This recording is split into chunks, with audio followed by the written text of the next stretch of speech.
सारे संसार के लोगों को एक प्रेरणा देता है कि मैंने तो केवल सीता का स्पर्श मात्र कर कर उसको लाकर लंका में बिठाया था, मैंने तो उसका केवल हरण करा था, तो मुझे आज तक जला रहे हो, मुझे जलाना छोड़ो।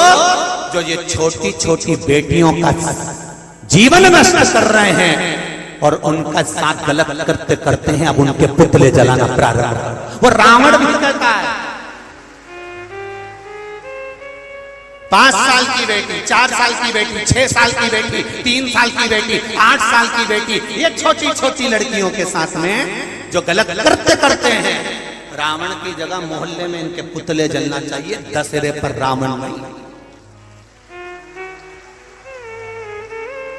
कब तक रावण जलाओगे? किस समय तक रावण चलेगा? रावण से बड़ा कृत्य करने वाले तो यहां बैठे हुए, रावण से गलत कृत्य करने वाले इस भारत की भूमि पर ना जाने कितनी गलियों में पड़े हुए होंगे, कितने, उनको जरा ढूंढो तो निकलेंगे। नवरात्र में केवल देवी की आराधना कर ली और बाद में छोटी सी कन्या पर या घर की बहन बेटी पर गलत दृष्टि दे दी, माता रानी कभी प्रसन्न नहीं होने वाली रे, कभी जीवन में नहीं होने वाली, कभी जीवन में नहीं होने वाली। जो नारी का सम्मान नहीं कर पाया, नारी का आदर नहीं कर पाया, नारी का सत्कार नहीं कर पाया, उसकी जिंदगी में वो कुछ नहीं कर पाया, कुछ भी नहीं। रावण ने सीता जी का हरण करा, ले जाकर रखा, रावण नष्ट हो गया। कौरवों ने द्रौपदी का चीर खींचा, पूरा कौरवों का वंश नष्ट हो गया। जो जिस भाव में नारी तत्व स्त्री तत्व में शंकर और शिव और शक्ति दोनों स्त्री के अंदर होती है। पहले की कथा में आपको अगर मालूम हो तो हरतालिका तीज शिव महापुराण की कथा को सुनना, उसमें वर्णन करा था। केवल एक नारी ऐसी होती है जिसके अंदर आधा शिव तत्व होता है और आधा पार्वती का तत्व होता है। अर्ध नारीश्वर भगवान का पूरा भाव अगर देखना हो तो नारी में देख सकते हो। उसके जब जीवन में दुख आता है, अकेली खड़ी रहती है जूझने के लिए, अकेली, तब उसके साथ शिव होता है। पूरे परिवार पर जब बोझ आ गया, पूरा परिवार जब दुखी हो गया, सारा घर का व्यक्ति रो रहा होता है, केवल एक नारी ऐसी होती है सबको धीर बंधवा देती है। चिंता मत करो, सब अपने काम में लगे, वो अंदर जाकर भोजन बना देती है, सबके लिए तैयारी कर कर रख देती है। तुम टेंशन मत लो, तुम करो, मैं हूं, संभाल लूंगी। क्या उसको दुख नहीं है? क्या उसको तकलीफ नहीं है? क्या उसके जीवन में आंखों में आंसू नहीं है? कितना दुख झेलती, कितना ये नवरात्रे केवल देवी की आराधना के नहीं, ये नवरात्रे नारी शक्ति के सम्मान के नवरात्रे हैं कि हमें नारी का आदर कैसे करना है, हमें नारी का सम्मान कैसे करना है, हम कैसे सम्मान करें उनका, कैसे आया। स्वधा ने अपनी बेटियों से पूछा, तुम्हारी आंख में आंसू क्यों है, क्यों रो रही हो? मैना ने कहा, कला बोली, मां हमें श्राप होगा। किसका? सनकादि ऋषि ने। क्या श्राप दिया? मृत्यु लोक में जाना पड़ेगा, तुम्हें पृथ्वी पर जन्म लेना पड़ेगा। क्यों टेंशन लेती हो? श्राप मिला है ना, चिंता नहीं करनी। दुख आया है ना, कटेगा जरूर, पर हमने संत के चरण पकड़े मां, और उन्होंने हमें वर दिया कि तुम्हारी गोद में 3 कन्याएं खेलेंगी जो जगत का कल्याण करेंगी। बस तो फिर अब रोना क्या? अब रोना क्या?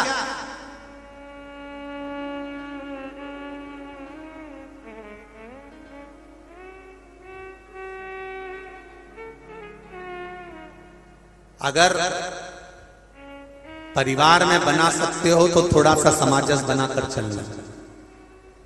जरा सी लड़ाई में मायके पहुंचकर तलाक का केस मत लगाना। बन सके तो थोड़ा समाजस बिठाना।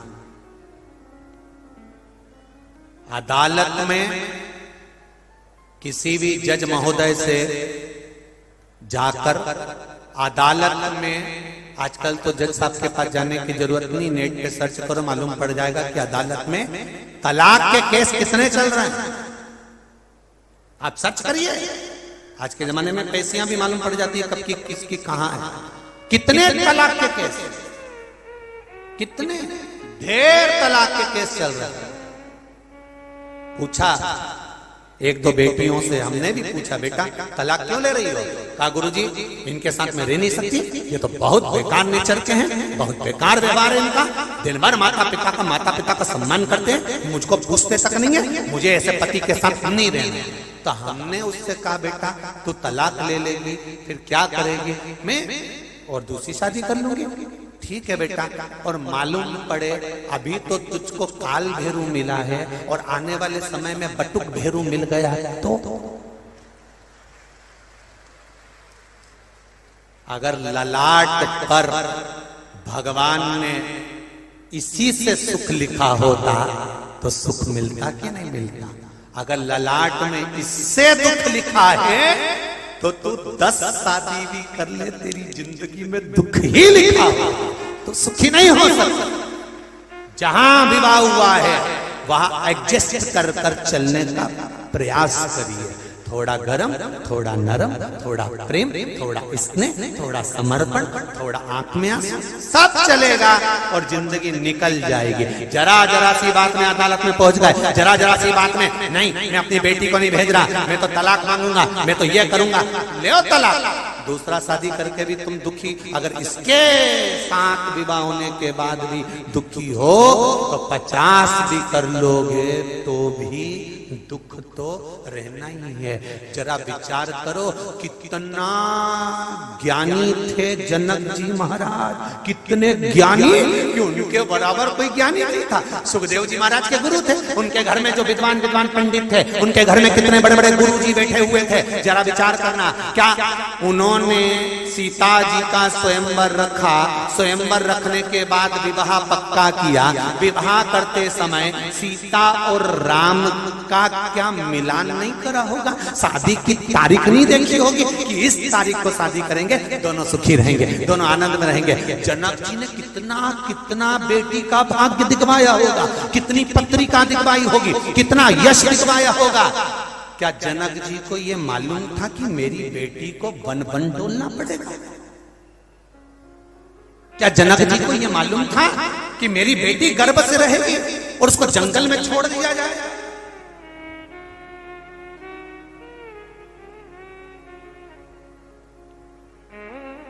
उसको यहां तुम्हारे करीला धाम किसको मालूम था कि गर्भ से रहेगी बेटी और उसको वन में ले जाकर छोड़ दिया जाएगा?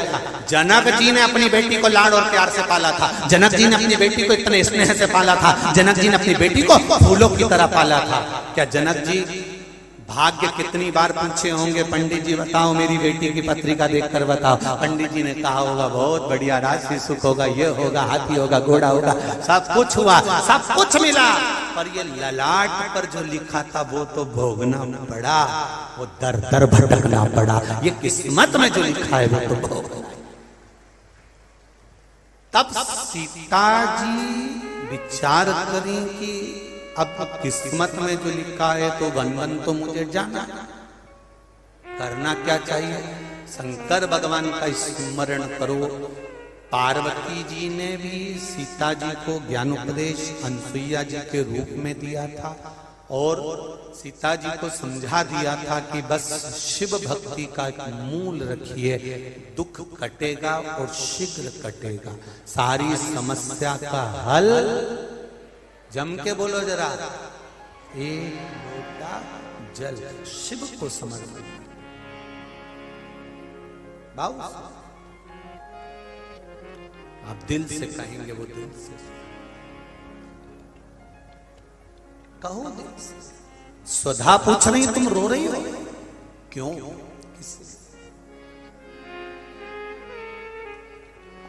जो ललाट पर लिखा उसे कोई टाल नहीं सका।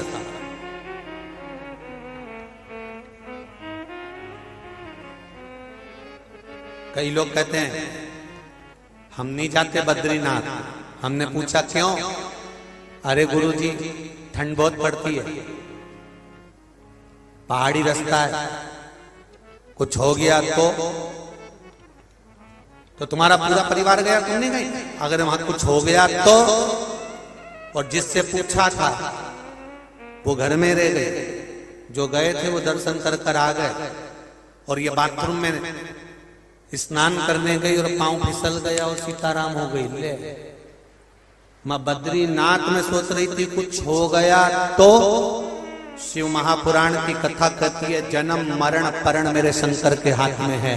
मृत्यु किस जगह पर होगी, कहां होगी, कब होगी, कितने बजे होगी, किस घड़ी, किस पल, किस क्षण मरोगे, उसने लिख कर भेजा है। इसलिए हर पल, हर घड़ी, हर क्षण खुशियां मना कर जियो। कब कौन सा आखिरी समय आ जाएगा मालूम ही नहीं पड़ेगा। सारा अचार बरनी में भरा की भरा रह जाएगा, रोटी फ्रिज में डब्बे में धरी रह जाएगी, फल पूरे फ्रिज में रखे रह जाएंगे, सब पड़ा रह जाएगा। इसलिए रोज अच्छे से खाओ पियो और जिंदगी मस्त जियो। क्या किसको रोइए, चादर तान के मस्त जियो। कई लोग कहते हैं गुरुजी हमारे ऊपर कर्जा बहुत है, इतने कर्जे में हम कैसे अच्छे से जी सकते हैं? तो होन दो ना, कर्जा है ना। पहले तो एक निवेदन है कि कर्जा का नाम ही है। कर्जा कब लेते हो? जब तुम दुकान डालना हो, परिवार के लिए कुछ करना हो, किसी के लिए कुछ करना हो, प्रॉपर्टी लेना। कर्जा कर्जा कर्जा परिवार के लिए कर करके जा। अपने स्थान पर बैठकर हृदय से, दिल से भगवान शिव महापुराण के मूल मंत्र का स्मरण करेंगे। भाव से भगवान को कहें,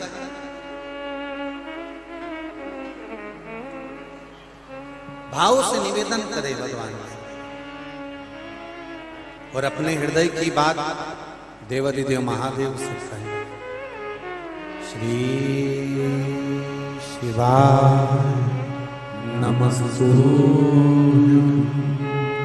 श्री शिवाय नमस्तुभ्यं,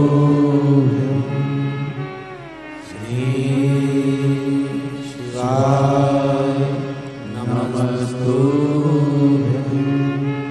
श्री शिवाय नमस्तुभ्यं, श्री शिवाय नमस्तुभ्यं। भोला सब दुख काटो मार, ओ भोला सब दुख काटो मार। शिव शंकर जपो तेरी माला, भोले बाबा जपो तेरी माला।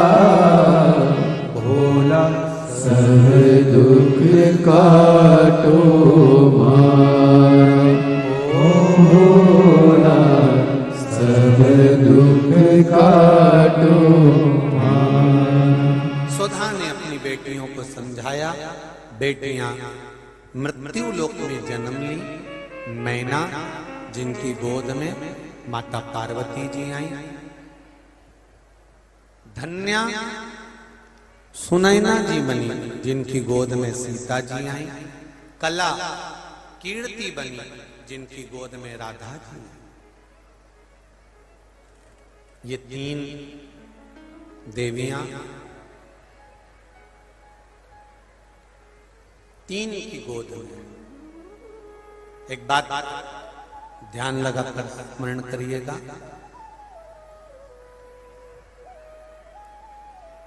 जब भी भगवान शंकर को जल चढ़ाओ,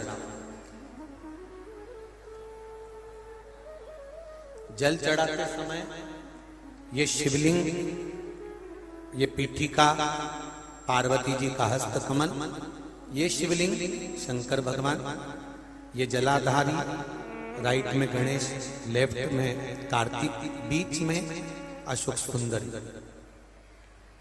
ऊपर से जो जल गिर रहा है एक एक बूंद कर कर शिव जी की 5 लड़कियां जया, विषहरा, शामलीबारी, दौतली, देव। ये जो शिवलिंग रखा है,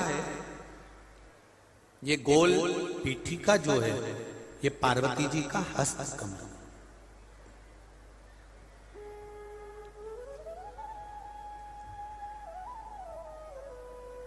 जिन बेटियों के विवाह में या बेटों के विवाह में देरी होती हो और संबंध नहीं जमता, अपने पितरों का स्मरण कर कर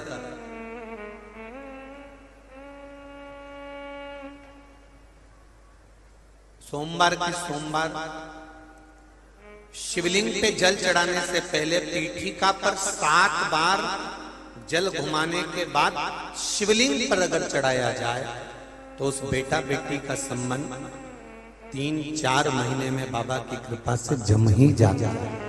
पीठिका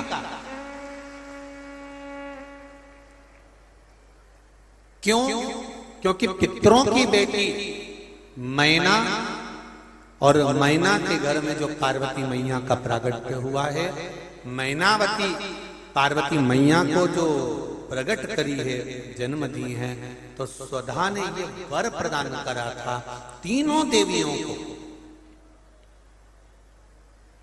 तीनों देवियों।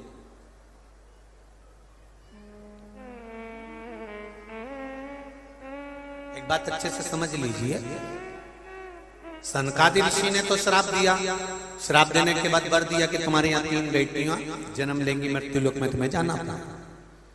पर अपनी बेटी को विदा करने से पहले मृत्युलोक में मैना, धन्या, कला, इन 3 बेटियों को मृत्युलोक में भेजने से पहले इनकी माता स्वधा और पितरों ने इनको आशीर्वाद प्रदान किया, इनको आशीर्वाद।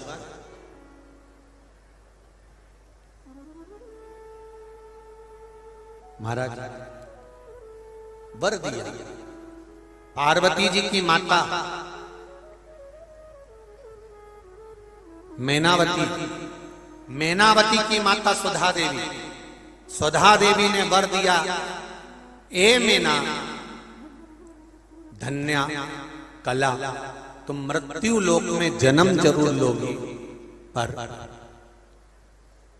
एक बात का स्मरण रहे, तुम्हारे गर्भ से जो 3 देवियां प्रकट होंगी, उन 3 देवियों का मात्र नाम उच्चारण जल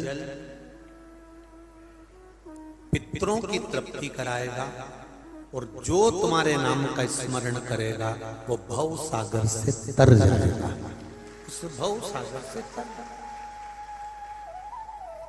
अब देखिए, स्वधा की लड़कियां मैना, धन्या, कला, मैना के घर में पार्वती मैया प्रगटी, और पार्वती मैया ने खूब तप साधना करी,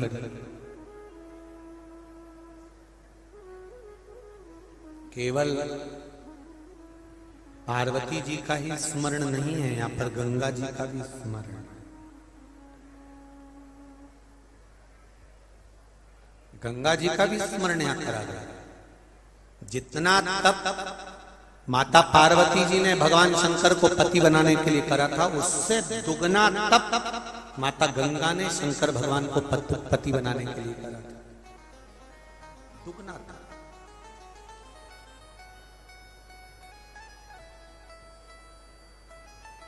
और आखिरी में हुआ क्या? शंकर भगवान की जो पत्नी बनी, अर्धांगिनी बनी, वो पार्वती जी बनी। गंगा तो रो पड़ी, गंगा के नैनों से तो जल बहने लगा, रो रही है, आंसू ढाल ढाल कर रो रही है। तो शिव जी ने पूछ लिया, गंगा तू क्यों रो रही है, तेरे रोने का कारण क्या है? गंगा जी कहती हैं आपने पार्वती को अर्धांगिनी बना लिया, मुझे नहीं बनाया। शिव जी कहते हैं गंगा तो रोना क्यों? गंगा कहती है मैंने पार्वती से ज्यादा तप करा, जितना तप माता पार्वती ने करा उससे दुगना तप मैंने करा, जितनी आराधना पार्वती ने करी उससे दुगनी आराधना मैंने करी, जितनी साधना पार्वती ने करी उससे दुगनी साधना मैंने करी। फिर मुझे धर्मपत्नी क्यों नहीं बनाई? परसों की कथा में कहा था भगवान ने तुम्हारे लिए कुछ अच्छा चुन कर रखा होगा, इसलिए रोना मत ही। अगर कुछ हाथ से चला भी गया तो कुछ अच्छा मिलने वाला होगा, इसलिए भगवान ने वो नहीं, भगवान ने नहीं।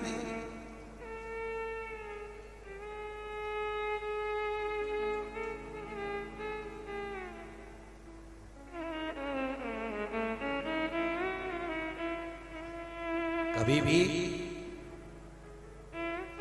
यदि दुख आ भी जाए ना तो भगवान पर कभी दोष मत मढ़ना। अगर तकलीफ आ भी जाए तो भगवान पर कभी दोष नहीं मढ़ना कि भगवान तुमने ऐसा नहीं नहीं नहीं, ये तो कर्मों का खेल है। भगवान ने कुछ अच्छा सोचा होगा तो अच्छा मिलेगा, ये निश्चित है। शिव जी ने कहा गंगा तुम क्या चाहते हो? गंगा कहती है अब आप तो पार्वती के पति हो गए, अब मैं चाहूंगी तो क्या चाहूं? आप पार्वती के पति हो गए, मैं कुछ चाहना क्या? फिर भी गंगा क्या चाहती है?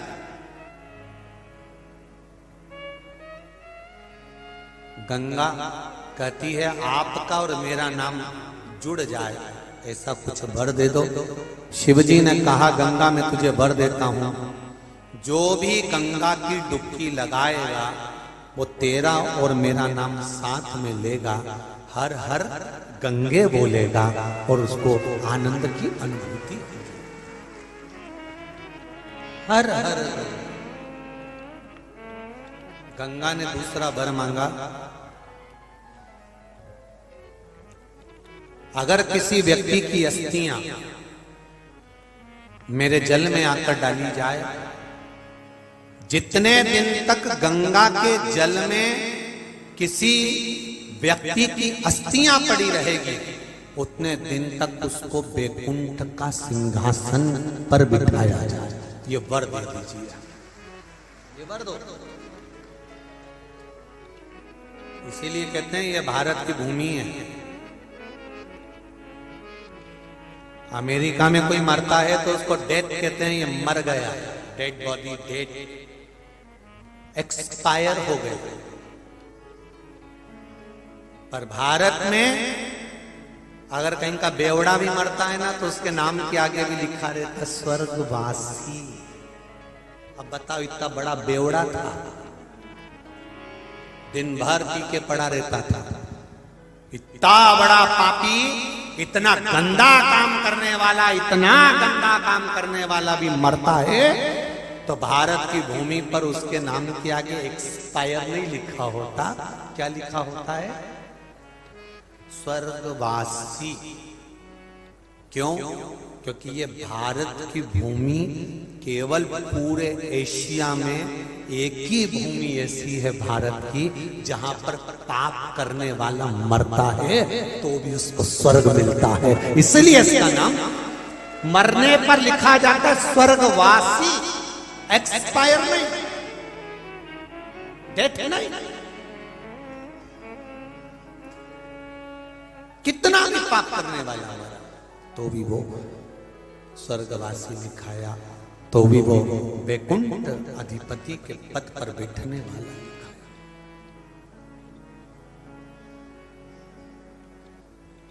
इसीलिए कहते हैं चंदन है इस देश की माटी, तपो भूमि हर ग्राम है, हर बाला देवी की प्रतिमा बच्चा बच्चा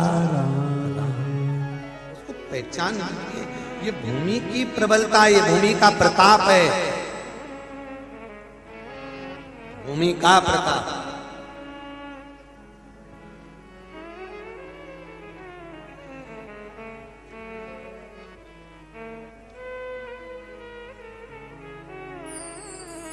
भगवान से प्रार्थना करा करो, कभी कभी शिव जी से कहते रहा करो, अगला जन्म देना तो भारत की भूमि पर देना, और भारत की भूमि पर जन्म देना तो किसी सनातनी के घर में पैदा करना, सनातनी के घर में पैदा करना तो उसके घर में पैदा करना जिसके घर में एक लोटा जल शिव जी को चढ़ाया जाता हो, वहां पैदा।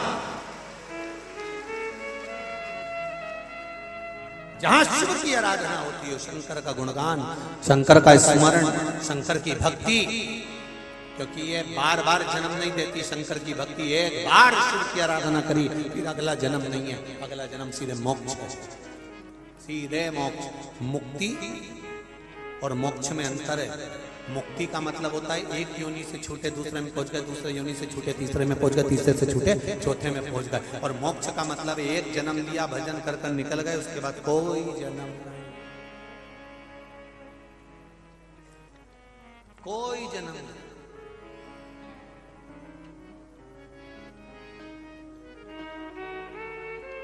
सारे जन्म छूट कर।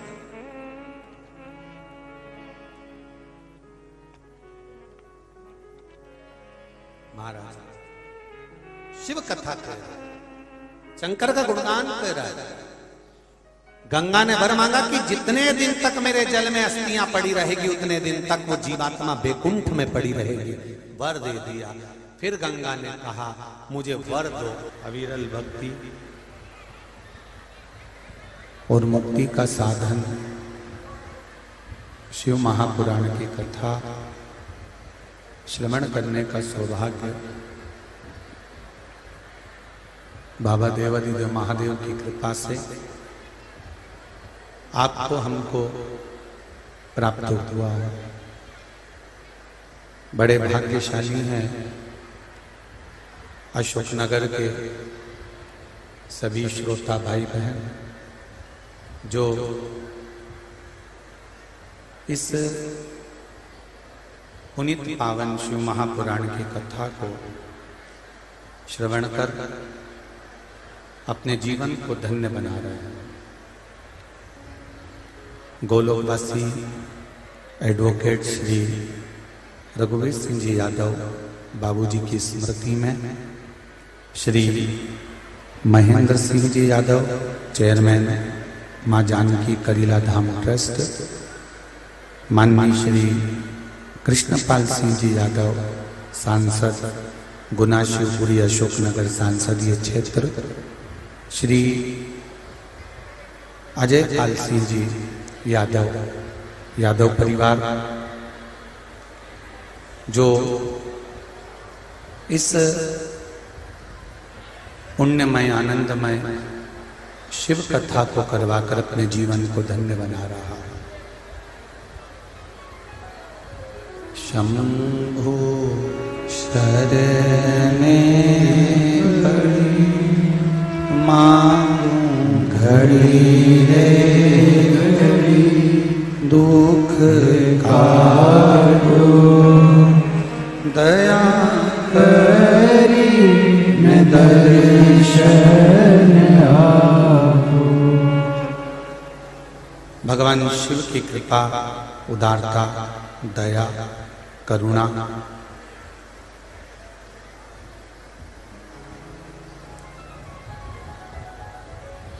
इस मानव के जीवन में, मनुष्य के शरीर में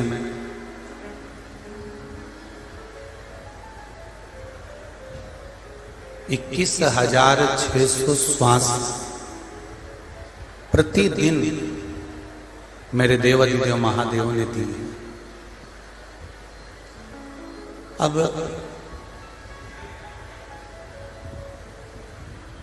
21,600 श्वास जो देवादिदेव महादेव ने दी है, उस प्रत्येक श्वास का कर्म है भगवान की भक्ति करना, भगवान का भजन करना, भगवत नाम का स्मरण करना। और इतने प्रेम से इतने आनंद के साथ जब मेरे देवाधिदेव महादेव ने, भगवान ने हमको जन्म दिया है, मृत्यु लोक दिया है, मानव का शरीर दिया है, इस पृथ्वी पर भेजा है,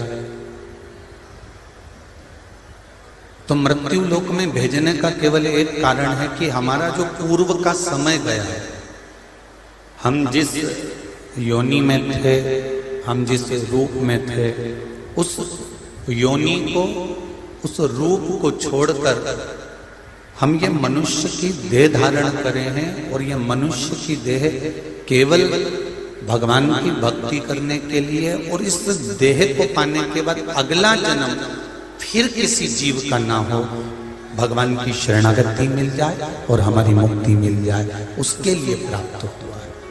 ये मनुष्य का शरीर ऐसे ही नहीं मिल गया।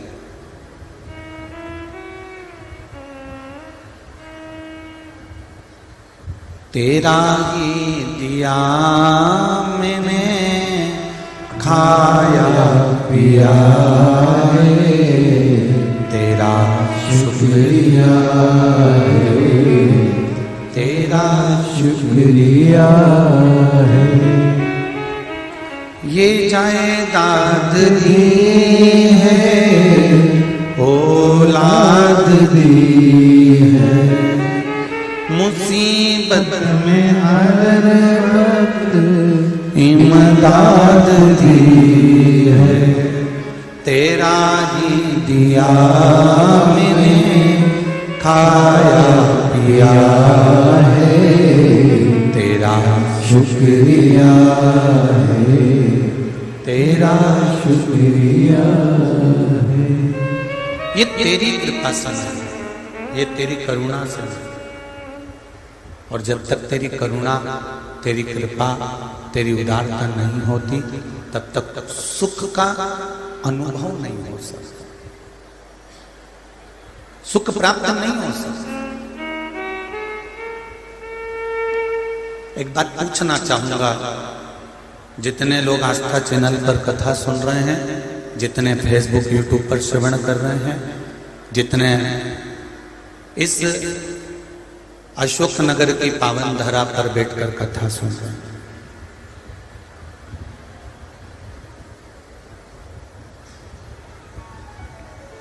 थोड़ा विचार करिएगा।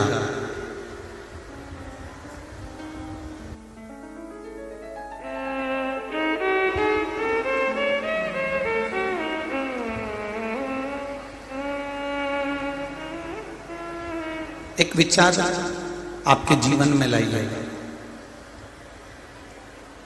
एक चाबी, अगर मान लो तुम घर की लेकर आए और कथा में बैठ गए, वो वाले एक घर की चाबी आप लेकर आए और कथा में बैठ गए, और कथा में बैठने के बाद वो चाबी कहीं गिर गई। बड़ा ध्यान देना अशोक नगर वालों, 2 दिन की कथा हो रहे और ये तर्पण एक लक्ष्य को लेकर शिव महापुराण की कथा रखी है, जिससे जितने भी जीव इस कथा को श्रवण करें, उनकी 71 पीढ़ी के कोई जीव अगर कहीं भोग रहे हों तो वो तर जाएं, इसलिए इस कथा को रखा गया।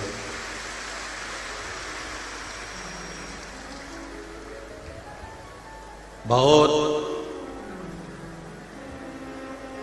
अपार जन समुदाय में आप लोग आए हो, बहुत दूर दूर से आए हो, पर 3 घंटा आप जब तक कथा में बैठो तब तक इस कथा में शिव महापुराण के सामने तुम्हारी दृष्टि, श्रवण शक्ति, तुम्हारा मन, चित्त ये परमात्मा में होना चाहिए।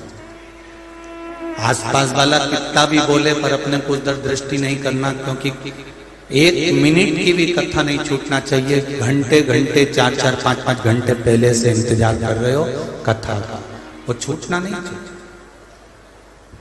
एक चाबी घर से लेकर आए,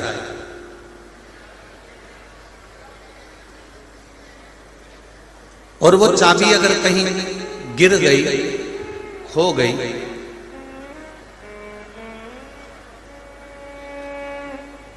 कहीं गुम हो जाए, या वो चाबी कहीं छूट जाए, तो परेशानी आएगी कि नहीं आएगी? अरे जम के तो बोलो। घर गए तो कितने परेशान हुए। अरे वो चाबी ना जाने कहाँ रह गई, मैं तो कथा में गई थी, मैं तो भगवान के भजन में गई थी, वो चाबी ना जाने कहाँ चली गई, वो चाबी ना जाने कहाँ छूट गई। कितने परेशान हो रहे हो। दरवाजा खुल नहीं पा रहा, दरवाजे की दूसरी चाबी ढूंढ कर लगाने का प्रयास करा तो भी वो चाबी नहीं लग पा रही। बहुत बहुत प्रयास करा, परेशान हो गए। एक चाबी तुम्हारी कथा में कहीं छूट गई तो तुम परेशान हो जाते हो। मोबाइल कहीं छूट गया तो परेशान हो जाते हो।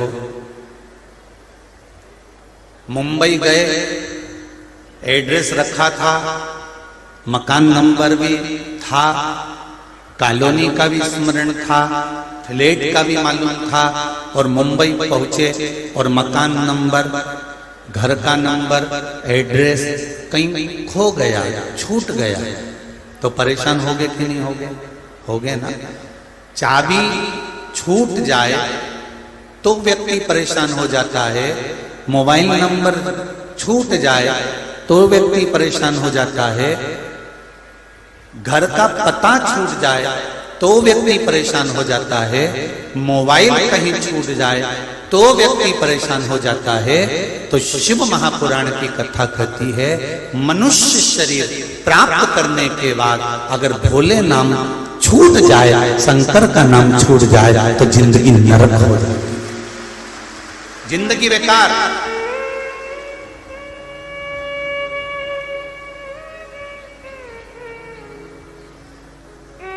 मानव शरीर प्राप्त करने के बाद अगर परमात्मा का नाम छूट गया, मानव शरीर प्राप्त करने के बाद यदि भगवान का नाम छूट गया तो ये जीवन का कोई मान, इस जीवन का कोई मोल तत्व नहीं।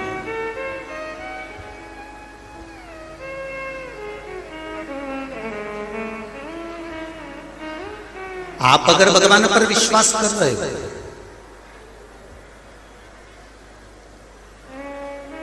कई पढ़े लिखे जो लोग होते हैं, हम उनको पढ़ा लिखा कह रहे हैं, पर उनके नाम के आगे होना चाहिए लिखे पढ़े। पढ़ा लिखा व्यक्ति कभी ये नहीं कहता कि ईश्वर नहीं है। लिखा पढ़ा व्यक्ति जो होता है ना, वो कह देता है, अरे कोई भगवान है क्या, कोई ईश्वर है क्या, कोई शंकर जी पे लोटा बल के जल चढ़ाने से कुछ होता है क्या, क्या भगवान को बेलपत्री चढ़ाने से कुछ होता है क्या, क्या भगवान को एक बेलपत्री पर शहद लगाकर चढ़ाने से कुछ होता है क्या। जो पढ़ा लिखा है, जो विद्वान है, जो पढ़ा लिखा व्यक्ति है, वो कभी संशय नहीं करेगा कि परमात्मा है कि नहीं है। क्यों? क्योंकि पढ़ा लिखा डॉक्टर भी होता है, और डॉक्टर जब किसी पेशेंट को, किसी मरीज को जब इलाज करता है, और इलाज करते समय जब ऑपरेशन करने के लिए जाता है, ऑपरेशन कर जब वापिस आता है, तब एक ही बात कहता है, अब ये अगर शरीर बेकार हो चुका है, पूरा समाप्त हो चुका है, तो वो कहता है कि अब मेरे हाथ में नहीं, अब उसके हाथ में है। मतलब पढ़ा लिखा व्यक्ति भी ये जानता है कि ईश्वर है।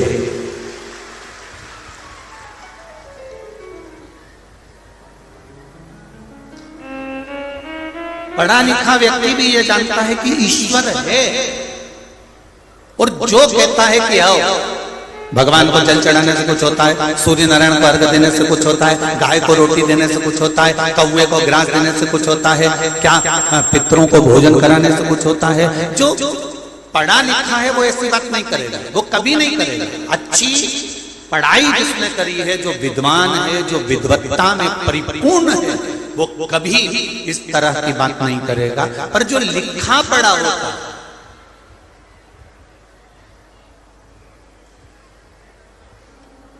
जो लिखा पड़ा हो वो कर सकता।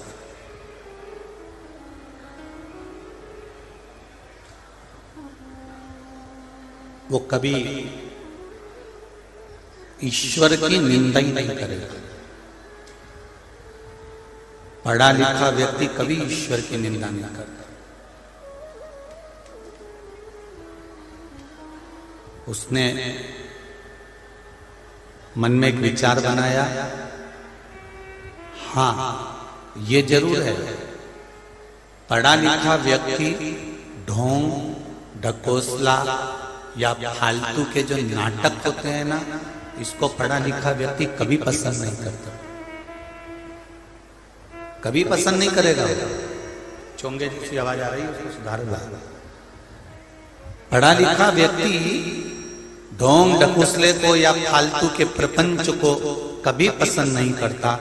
पढ़ा लिखा व्यक्ति केवल इतना जानता है कि ईश्वर है, कोई सत्ता, कोई ईश्वर, कोई परमात्मा जरूर हमारे ऊपर विराजमान है। जब हम कोई कार्य करते हैं तो उसकी दृष्टि में रहता है, और रहता है तो वो संभाल लेता है, ये निश्चित है।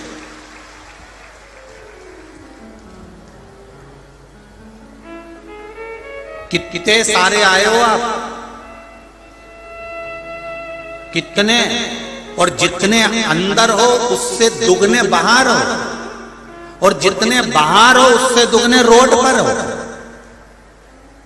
जरा विचार करिए, कितनी मोटरसाइकिल आई होगी, कितनी फोर व्हीलर गाड़ी आई होगी, कितने ट्रैक्टर आए होंगे, कितनी बसें आई होंगी। जरा विचार करिएगा, क्या सारी गाड़ियों में, सारी मोटरसाइकिल पर, सारी फोर व्हीलर गाड़ियों में, सारे ट्रैक्टर पर, क्या सब जो गाड़ी चला रहे हैं वो पक्के ड्राइवर हैं? पक्के ड्राइवर हैं क्या सब? नहीं। कोई कोई ने तो कहा चलो मैं ले चलता हूँ, छोड़ देता हूँ, चलो मेरे पीछे बैठो, मैं अभी छोड़ के आता हूँ। भले वो नया ड्राइवर है, उसको नहीं मालूम गाड़ी चलाना, फिर भी वो लेकर आ गया। अब किसके भरोसे पर आए? तुम ड्राइवर के भरोसे पर नहीं आए हो, तुम देवाधिदेव महादेव के भरोसे पर आए हो, क्योंकि मैं महाकथा सुनने जा रही हूं। ये निश्चित है कि वो मुझे संभाल लेगा। एक पत्र आया है, जरा ध्यान दिए इस पत्र का।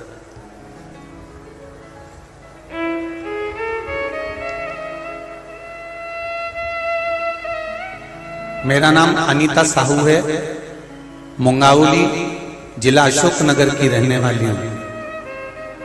मेरी शादी को 16 साल हो चुके थे, मेरी कोई संतान नहीं थी। कहीं बैठी हो अनीता साहू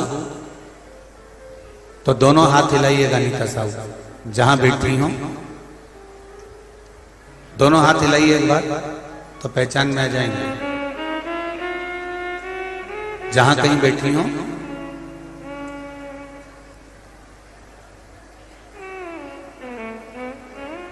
कहीं दिख रही हो तो हाथ हिलाइएगा। अनीता जी साहू, मैं मुंगावली जिला अशोकनगर की रहने वाली हूं। मेरी शादी को 16 साल हो चुके थे, मेरी कोई संतान नहीं है। सारे डॉक्टरों को दिखा लिया, भोपाल तक का इलाज, ग्वालियर तक का इलाज करवाया, पर डॉक्टरों ने कहा था तुम्हें संतान का सुख नहीं है। अंत में मैं हताश होकर बैठ गई। पहली कथा मैंने 2020 में श्रवण करी, 19 में, और कथा श्रवण कर मैंने 1 लोटा जल शिव जी को चढ़ाना प्रारंभ करा। लोटा भर जल चढ़ाते चढ़ाते मैंने आचमन करना प्रारंभ करा। 3 महीने तक मैं मंदिर में लगातार, जैसे आप कहते हो कि 3 महीना तो कम से कम भगवान का इंतजार करो, मैं 3 महीने मंदिर जाती रही, आचमन करती रही, बेलपत्री चढ़ाती रही, खाती रही। जिन डॉक्टरों ने कहा था 16 साल तक मुझे संतान नहीं हुई, बाबा की कृपा से 3 महीने बाद मेरा गर्भ ठहर गया, और 2/5/2020 में गुरुजी भगवान की कृपा से मुझे पुत्र रत्न की प्राप्ति हो गई। और बाबा की कृपा देखिए गुरुजी, 21 2/5/2020 में मेरे यहाँ पुत्र हुआ और 21/9/2021 में मेरे घर एक बेटी का और जन्म हो गया। जो डॉक्टर कहते थे कि 16 वर्ष तक जो कहते रहे कि संतान नहीं होगी, संतान नहीं प्राप्त होगी, मैं दोनों बच्चों को लेकर शिव महापुराण में इस शंकर भगवान की कंकर की भूमि को दंडवत करने आई हूं। मैं इस भूमि को नमन करने आई हूं। जहां कहीं भी बैठी हूं, बहुत बहुत साधुवाद। बाबा देवादी दोनों बच्चों के फोटो इस पत्र में उन्होंने लगाए हैं, बेटा और बेटी के। जो लोग एलईडी पे देख रहे हैं वो देख सकते हैं, और जो लोग सम्मुख में देख रहे हैं वो देख सकते हैं। शिव कृपा शंकर। हम तो अशोक नगर वालों से कहेंगे,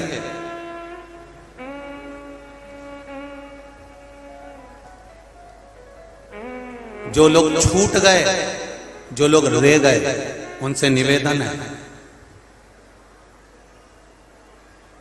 5 मिनट के लिए भी कथा के पंडाल में जाना और इस भूमि की रज को, कंकर और शंकर की इस रज को अपने शरीर पर एक बार जरूर लगाना, तो ऐसा महसूस करोगे कि मैं कैलाश धाम घूम कर आया हूं। ये निश्चित है।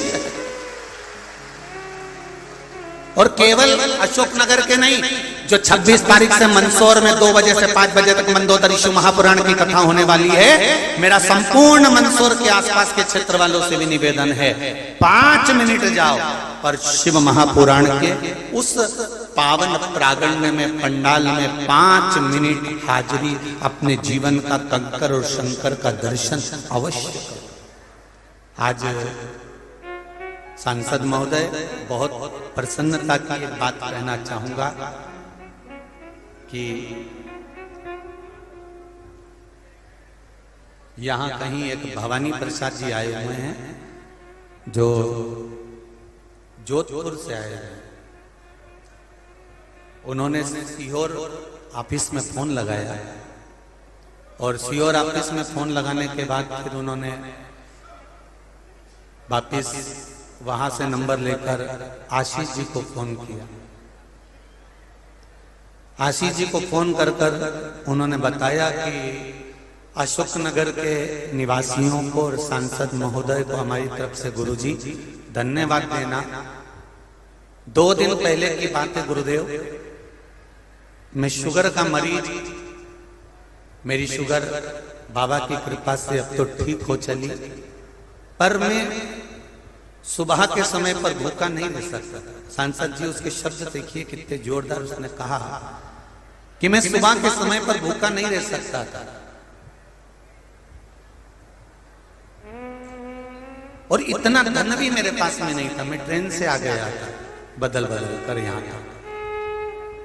वो जहां भी बैठे हो श्रवण कर रहे। वो कहते हैं मैंने थोड़ी देर बाबा से विनती करी कि मुझे दवाई लेना है बाबा, कुछ खाने का अगर व्यवस्था हो जाए। सांसद महोदय, आपको बहुत बहुत धन्यवाद दूंगा। एक व्यक्ति चाय की केटली और 2 टोस्ट लेकर उनके पास पहुंच गया और कहा बाबा जी ये चाय लीजिए और ये टोस्ट लीजिए। आपको बहुत बहुत धन्यवाद दूंगा मैं सांसद महोदय, बहुत बहुत साधुवाद।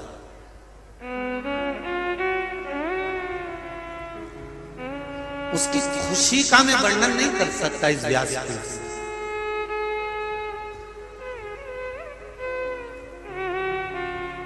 एक बात जरूर कहूंगा, जितने लोग कथा सुन रहे हैं उन सभी को, आपके नगर में अगर कथा होना शिव महापुराण की, और कभी आपको लगे कि इतना लोग मेला ठेला आया है, तो निवेदन है मेरा, आपके दरवाजे पर जो मांगने आएगा भिक्षुक, उसको आप दोगे। वो जुए में लगा रहा है कि मदिरा में लगा रहा है कि मांसाहार में लगा रहा है, ये पता नहीं, पर शिव महापुराण की कथा जो सुनने आता है, 7 दिन तक शंकर का भजन करता है, उसको अगर आपने एक बिस्कुट का पूड़ा भी दिया है ना, तो ये निश्चित है कि वो आपके खाते में लिखा। आपने जो उसको खिलाया है, जो आपने उसको दिया है, एक गिलास पानी भी अगर पिलाया है, सेवा करी है, तो उसका फल आपको प्राप्त जरूर होगा, ये निश्चित है।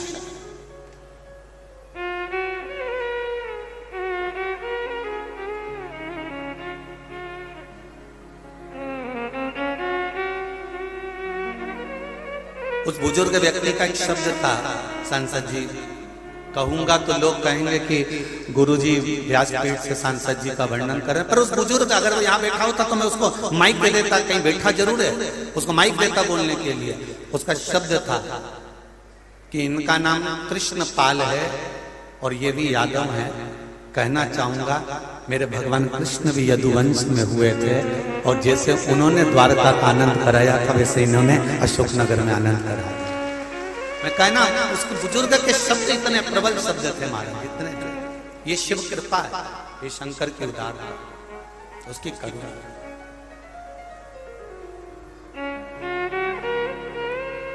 मैं कभी कभी बहुत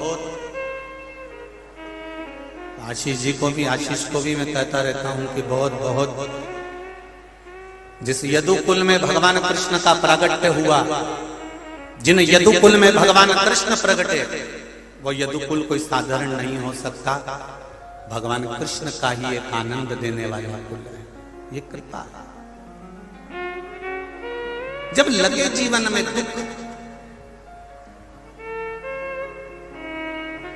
चाबी छूट गई तो कितने परेशान हुए, मोबाइल छूट गया तो कितने परेशान हुए, एड्रेस छूट गया तो कितने परेशान हुए।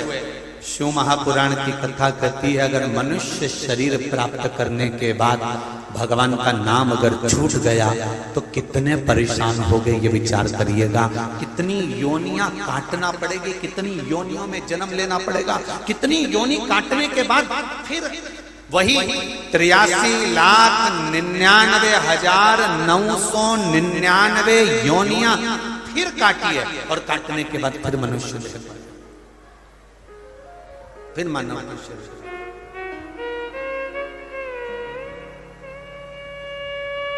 फिर मानव का शरीर प्राप्त कर।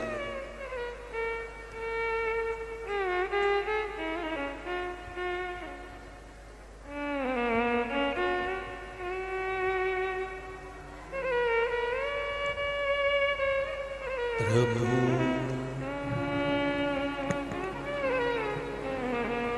हम जरा विचार करें, हम जरा हृदय चित्त रखें, स्मरण।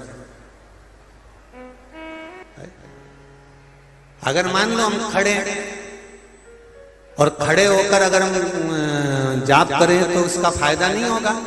तो जिसने प्रश्न किया था उसके लिए एक निवेदन है कि अशोकनगर में बहुत सारी पोया समोसा की होटल है, तुम जाके देखना कि समोसे तो वो ऐसे ट्रे में तल के डाल देता है, पर जो पोहा बनाता है ना, उस पोहे को बनाकर वो एक भगोना होता है ना, तवेला, उस तवेले में पानी गर्म कर कर उसके ऊपर पोहा रख देता है। पोहा उस तवेले के ऊपर क्यों रखता है? बोलो रे, जम के बोलो जरा। पोहा गरम बना रहे, इसीलिए हम आपसे कहते हैं कि पोहे को इधर उधर नहीं रखना, गरम पानी के भगोने पर रखा तो शाम तक गरम रहेगा, और बैठ कर जाप किया तो तब साधना का फल 4 गुना प्राप्त हो जाता है, उसका फल तो मिलता है। अब तुम केवल समोसा होते तो तुमको ट्रे में पटक देते कि तुम जहां खड़े हो खड़े रहो, पर पोहा पानी जो गर्म होता है उसके भगोने पर रखा जाता है जिससे पोहा गर्म रहे शाम तक। इसलिए सनातन हिंदू धर्म में, सनातन धर्म में आसन लगाकर बैठने का नियम है कि आसन लगाकर बैठोगे तो समझो कि ये इससे तप बल बढ़ रहा है, इससे जो प्राप्त हो रहा है उससे एक सुख का अनुभव होगा, एक आनंद का अनुभव।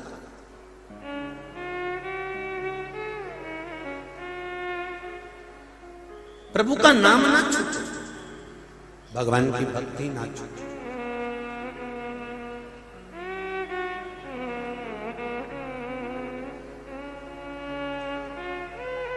आसन की कितनी महत्वता,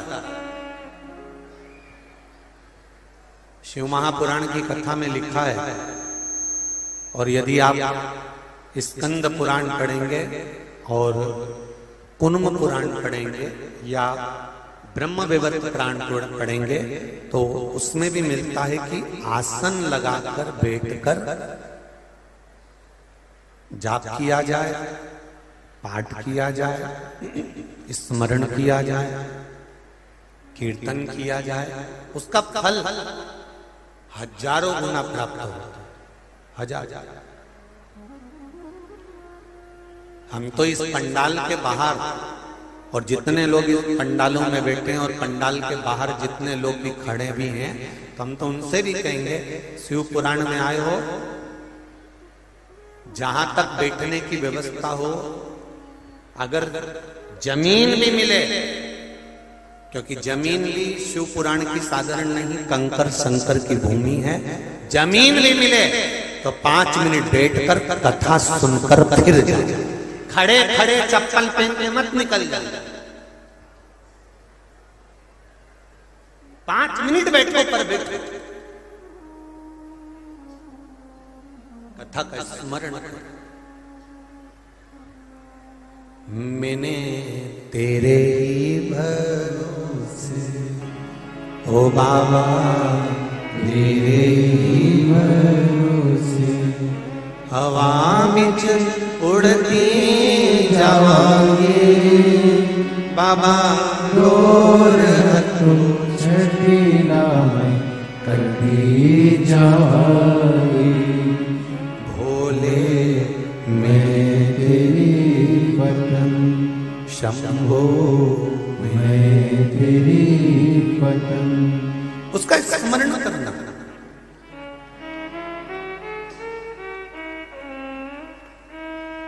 स्वधा के घर में, पितरों की धर्म पत्नी के घर में, पितरों के घर में 3 बेटियों का जन्म हो गया, मैना, धन्या, कला।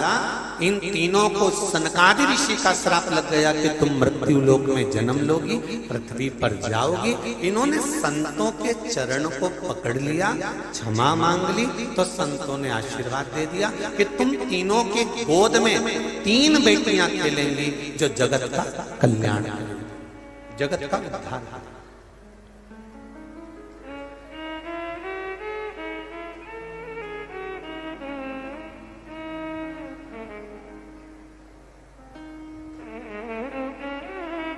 बहुत ध्यान देना।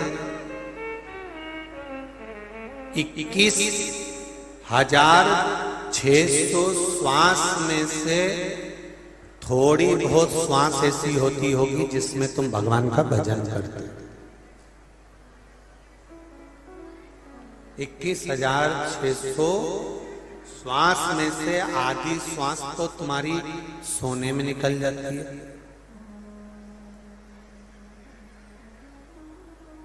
21,600 में से आधी श्वास सोने में निकल गई और कुछ श्वास बची तो अपने घर के कामकाज में निकल गई, कुछ श्वास बची तो अपने परिवार में निकल गई, कुछ श्वास बची खाने पीने में, जिंदगी जीने में निकल गई, कुछ श्वास बची। उस श्वास का सदुपयोग वही हुआ जो तुमने भगवान की भक्ति में लगाया, जो तुमने कीर्तन में लगाया।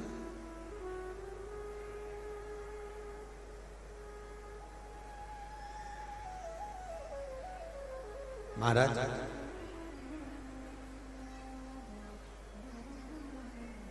गाय के पीछे बछड़ा चलता है, बोलो किस किस ने देखा है? जम के हाथ बोलो जल्दी से, हाथ उठा के। गाय के पीछे बछड़ा चलता है, ये निश्चित है। गाय के पीछे बछड़ा चलता है, पति के पीछे पत्नी चलती है, कभी कभी पत्नी के पीछे पति चलता है। और एक बात का स्मरण रखना, जो शंकर जी का भक्त होता है, भक्त के पीछे मेरा महादेव चलता है, ये निश्चित है। अगर गाय के पीछे बछड़ा चलता है, पति के पीछे पत्नी चलती है, तो भक्त के पीछे महादेव चलता है, ये निश्चित है कि वो चलता है। बस केवल एक भक्त का भाव होना चाहिए कि शंकर भगवान को मैं एक लोटा जल चढ़ा रहा हूं, शिव जी को एक लोटा जल समर्पित कर रहा हूं, शंकर भगवान को एक बेलपत्री चढ़ा रहा हूं, शंकर भगवान को एक चावल का दाना। उसका दिल, उसका हृदय, उसकी चित्त, उसकी वृत्ति, उसका मन शिव के प्रति जागरूक हो, दिखावे के लिए नहीं।